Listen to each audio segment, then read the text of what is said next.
Melissa Tremblay. El 12 de septiembre de 1988, Melissa Ann Tremblay, una niña de 11 años, fue encontrada trágicamente asesinada en las vías del ferrocarril de Boston and Maine, en Lawrence, Massachusetts. Nuestro caso de hoy nos lleva hasta Salem, una histórica ciudad costera en el condado de Essex, Massachusetts, ubicada en la costa norte de Boston. Melissa Tremblay nació en 1977 en Salem, de su madre Janet Tremblay. Ella la crió como madre soltera, ya que su padre nunca estuvo presente y su identidad sigue siendo desconocida hasta el día de hoy. Todos los que conocieron a Melissa cuando era niña la describieron como una niña divertida, despreocupada y cariñosa, que tenía muchos amigos en la escuela y siempre estaba lista para jugar y pasar un buen rato. Sin embargo, tristemente, fue esta naturaleza juguetona la que la llevó a caer en manos de su asesino. El 11 de septiembre de 1988, Melissa acompañó a su madre y a su novio al Club Social La Salle en Lawrence, no lejos de las vías de ferrocarril donde la encontraron, y salió a jugar mientras los adultos se quedaban adentro. Las últimas veces que se la vio con vida fue por parte de un empleado del ferrocarril y un repartidor de pizza que estaban en las cercanías, y la vieron durante las últimas horas de la tarde de ese día. Cuando Janet se dio cuenta de que su hija estaba desaparecida, buscó frenéticamente por la zona antes de reportar su desaparición a la policía alrededor de las 9 de la noche. Regresó a casa en un claro estado de pánico, esperando y rezando por noticias de la seguridad de su hija. Desafortunadamente, nunca las recibiría. Por la mañana del 12 de septiembre de 1988, encontraron muerta a Melissa en el antiguo patio de ferrocarril de Boston and Maine en Lawrence. Había sido apuñalada hasta la muerte y su cuerpo había sido dejado en las vías, atropellado por un tren.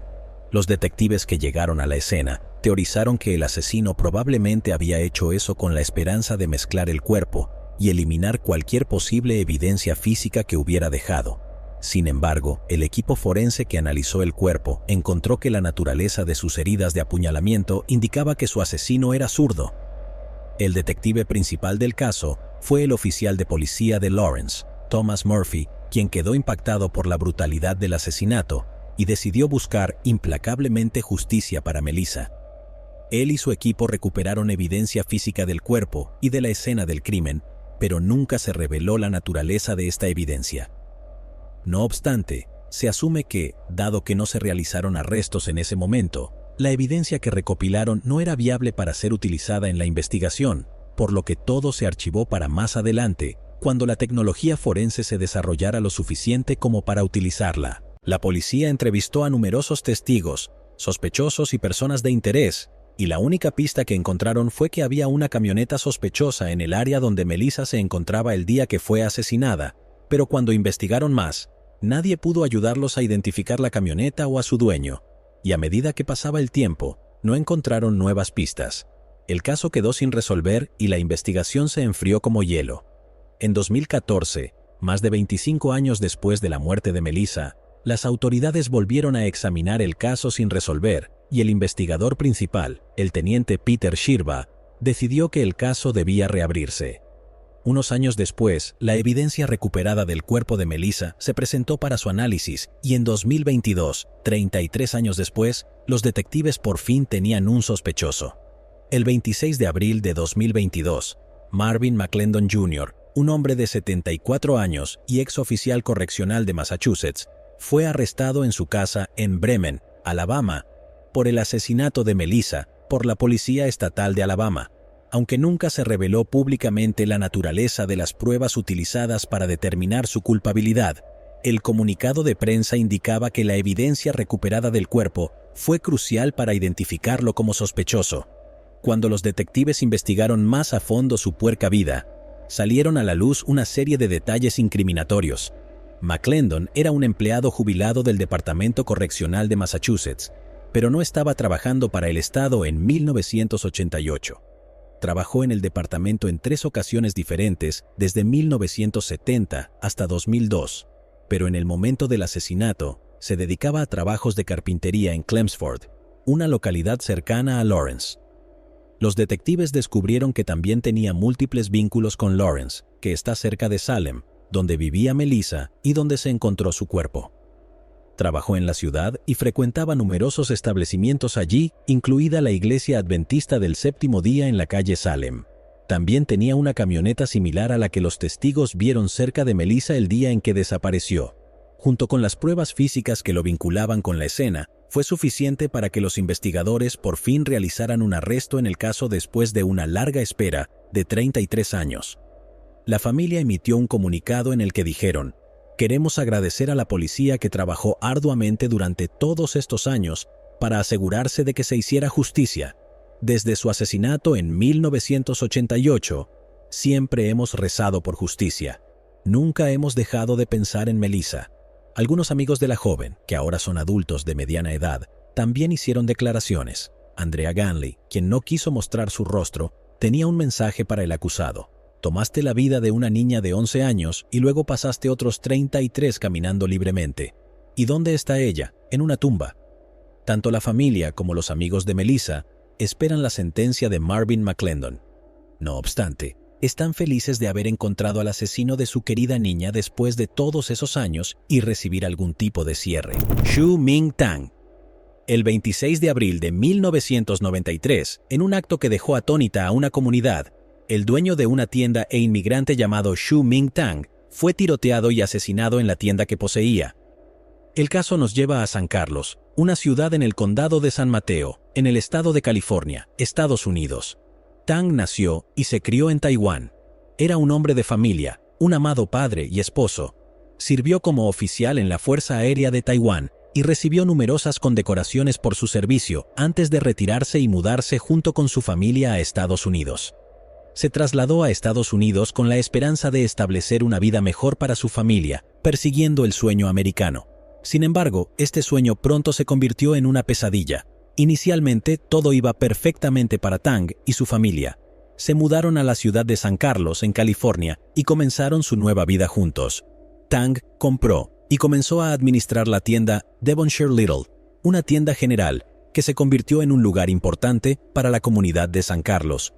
Tang y su familia eran queridos por todos en la comunidad de San Carlos, quienes apreciaban la integridad y el amor con los que la familia dirigía su tienda. Sin embargo, mientras parecía evidente que todo iba bien para Tang y su familia, el desastre estaba a la vuelta de la esquina. En la mañana del 26 de abril de 1993, Tang abrió su tienda como lo hacía todos los días. No sabía que sería la última vez que lo haría. Ese mismo día, Tang recibió un disparo en el pecho por un agresor desconocido en su tienda. Fue llevado de urgencia al hospital, pero murió a causa de sus heridas poco después. La comunidad de San Carlos quedó conmocionada por la muerte de este querido dueño de tienda. La investigación inicial tenía muy poco material con el que trabajar. El detective que trabajó originalmente en el caso fue el sheriff Mark Robbins del departamento del sheriff de San Carlos. A través de entrevistas a testigos presenciales y personas del área, se enteró de que Tang fue atacado por una mujer desconocida que luego huyó del lugar. Nadie conocía la identidad de la mujer ni su motivo, pero el móvil del crimen se consideró un robo que salió mal. Había muy pocas pruebas con las que trabajar, pero a través de entrevistas con los testigos presenciales del crimen, los detectives pudieron obtener un retrato hablado de cómo creían que se veía la asesina. Fue identificada como una mujer caucásica de unos 20 o 30 años, con cabello castaño. Sin embargo, los testigos no pudieron proporcionar a la policía más detalles sobre ella. Si bien se encontraron algunas pruebas físicas en el lugar, en ese momento el análisis de ADN no estaba lo suficientemente avanzado como para proporcionar a los investigadores más pistas. Sin embargo, estas pruebas se almacenaron por si alguna vez fueran útiles en el futuro. Pero en ese momento, sin otras pistas sólidas que seguir, los investigadores no pudieron avanzar en el caso y se enfrió como nieve. Los días se convirtieron en meses y los meses en años, y el caso se archivó como un caso sin resolver con pocas posibilidades de resolverse. La familia de Tang quedó preguntándose quién podría haber asesinado a su ser querido durante más de 2 décadas.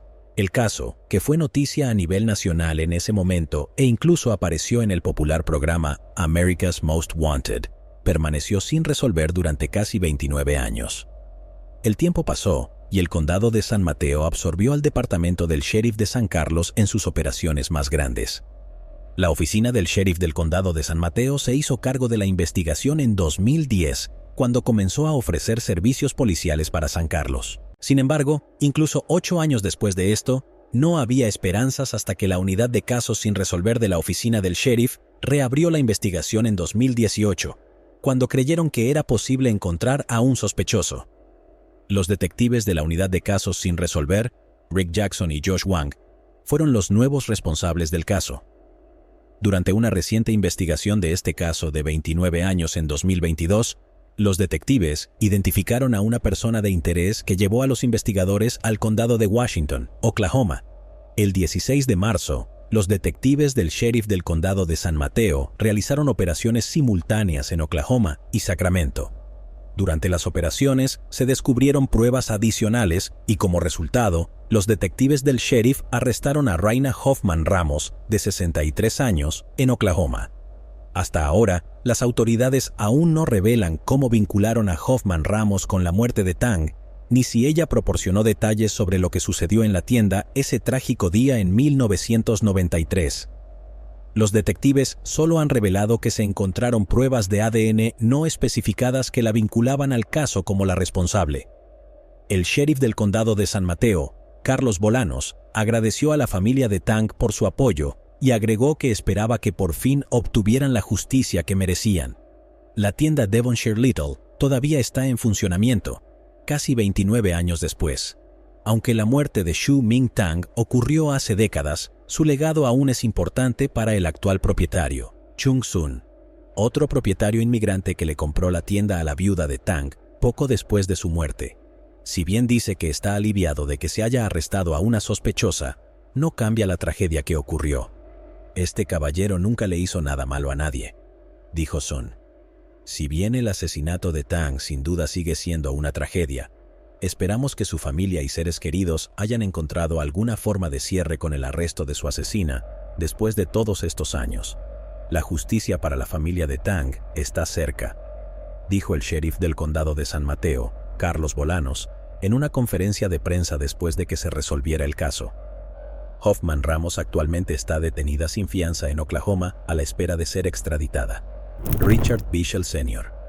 El 16 de marzo de 1977 ocurrió una tragedia cuando Richard Bichel Sr. fue asesinado durante un intento de robo mientras estaba en casa con sus hijos y su esposa. Nuestro siguiente caso nos lleva a Alameda, una ciudad en el condado de Alameda, California, ubicada en la región de East Bay del área de la bahía. La ciudad se encuentra principalmente en la isla de Alameda, pero también abarca la isla Bay Farm, la isla Coast Guard y algunas otras islas más pequeñas en la bahía de San Francisco. Richard Bichel Sr. nació en 1934 en los Estados Unidos de América. Era conocido como un hombre amable que haría todo lo posible para ayudar a sus amigos e incluso a extraños si era posible. En su adolescencia decidió unirse al ejército y se convirtió en un infante de marina de los Estados Unidos. Sirvió en la Guerra de Corea en la década de 1950 y fue respetado como un gran soldado y uno de los mejores de su generación. Después de su servicio, se retiró del deber y trabajó como mecánico y vivió en la cuadra 2500 de la avenida Lincoln en Alameda, con su esposa y sus 3 hijos. Era querido por su comunidad y su familia como un gran esposo y padre, y un hombre amable y generoso con todos los que conocía. Sin embargo, mientras parecía que la vida iba bien para la familia Bichel en 1977, el desastre estaba a la vuelta de la esquina. En las primeras horas de la mañana del 16 de marzo de 1977, hubo un allanamiento e intento de robo en la casa de los Bichel. El ladrón no pudo escapar sin ser visto y fue perseguido fuera de la casa por Richard, de 43 años en ese entonces, y su hijo de 17 años, Richard Bichel Jr. Padre e hijo persiguieron al intruso hasta la calle, y mientras perseguían al ladrón, el joven Richard se quedó atrás sin poder seguir el ritmo de su padre y el ladrón. Cuando alcanzó a su padre, lo encontró tendido en el suelo y el ladrón no estaba en ninguna parte. Richard Jr. encontró a su padre en un charco de sangre con múltiples heridas de puñaladas y, confundido, corrió de vuelta a la casa y llamó a la policía y a una ambulancia. Richard Sr. fue llevado rápidamente al hospital, pero lamentablemente era demasiado tarde y sucumbió a sus heridas unas horas después. Su familia quedó devastada por estos eventos y desesperada porque su asesino fuera llevado ante la justicia. En ese momento, los investigadores determinaron que la víctima, Richard Bichel Sr., fue apuñalado un total de 10 veces después de enfrentarse al individuo que intentaba robar su casa. El motivo del asesinato se atribuyó a un robo que salió mal. Con este motivo en mente, los investigadores examinaron a varios sospechosos posibles, incluidas personas con antecedentes de robos que habían sido condenadas anteriormente. En ese momento, la investigación identificó a Richard Curley Bernard como un posible sospechoso e incluso registraron su casa, donde encontraron una chaqueta manchada de sangre después del asesinato. Sin embargo, debido a las limitaciones en la tecnología del ADN, no se presentaron cargos y esta evidencia se almacenó con la esperanza de que pudiera ser utilizada cuando avanzara la tecnología. A falta de otras pistas, los investigadores llegaron a un callejón sin salida y el caso quedó sin resolver. Pasaron más de 4 décadas y en 2021, el Departamento de Policía de Alameda estableció discretamente una unidad de casos sin resolver. Estaba compuesta por un pequeño equipo de oficiales de policía jubilados de Alameda y 2 sargentos que aún estaban en servicio activo.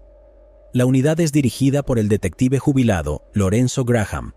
Bichel Jr. había solicitado que el caso de su padre se reabriera 23 años antes a esto, a finales de los 90. Sin embargo, en ese momento, la fuerza policial se mostró reacia a hacerlo, ya que no estaban seguros de si los recursos tecnológicos necesarios para resolver este caso estaban disponibles. Sin embargo, una vez que se inició la unidad de casos sin resolver en 2021, el asesinato de Richard Bichel fue uno de los primeros casos que eligieron reabrir debido a la gran cantidad de evidencia almacenada que tenían. Comenzaron por presentar la chaqueta manchada de sangre confiscada en la casa del sospechoso, Bernard, así como otras piezas de evidencia, al Instituto de Investigación Serológica, una corporación sin fines de lucro de California que proporciona una amplia gama de servicios de pruebas biológicas. Cuando se analizó la sangre en la chaqueta, se confirmó que coincidía positivamente con Richard Bichel Sr. El APD había interrogado a Bernard poco después del asesinato, pero en ese momento la tecnología no les permitía determinar de quién era la sangre.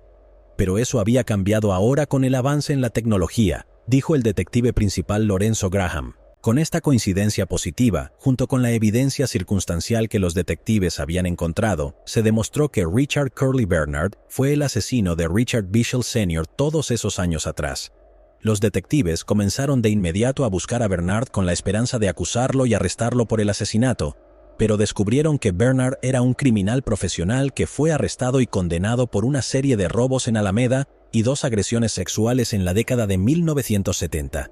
También se alegaba que Bernard había cometido más de 100 robos. Fue encarcelado en 1977 después de ser condenado por varios robos y 2 cargos de agresión sexual, pero fue liberado de la cárcel en 1983. Tras su liberación, Bernard fue puesto en libertad condicional en el estado de Texas, pero para decepción de los detectives, descubrieron que en 1989 Bernard fue asesinado al cometer otro delito. Aunque la justicia no pudo ser aplicada al criminal, el Departamento de Policía de Alameda anunció en una conferencia de prensa el 22 de marzo de 2022 que habían resuelto la investigación del asesinato de 45 años. Aunque Bernard ha fallecido y por lo tanto no puede enfrentar su día en el tribunal, le hemos dado la oportunidad de obtener respuestas a la familia Bichel, dijo Lorenzo Graham en la conferencia de prensa en la Biblioteca Libre de Alameda. Richard Bichel Jr., quien estuvo con su padre todos esos años atrás en la fatídica noche del robo, también estuvo presente en la conferencia de prensa. Ha sido un largo y difícil camino, pero estoy contento de que tengamos una resolución final. En nombre de mi familia, mi difunta madre y mis 2 hermanos menores, solo quiero decir gracias a todos, dijo Bichel Jr. No sé si hay un verdadero cierre, ya sabes, no cambia mucho, pero nos alegra tener una identificación positiva final y que podamos seguir adelante, aunque es verdaderamente triste que la justicia no pudo ser aplicada al asesino de Bichel Sr. Esperamos que su familia y amigos puedan encontrar consuelo y alguna forma de cierre al saber quién fue el responsable de su muerte prematura y trágica. Llegados aquí, ¿acaso no has visto este otro crimen? Yo no me lo perdería,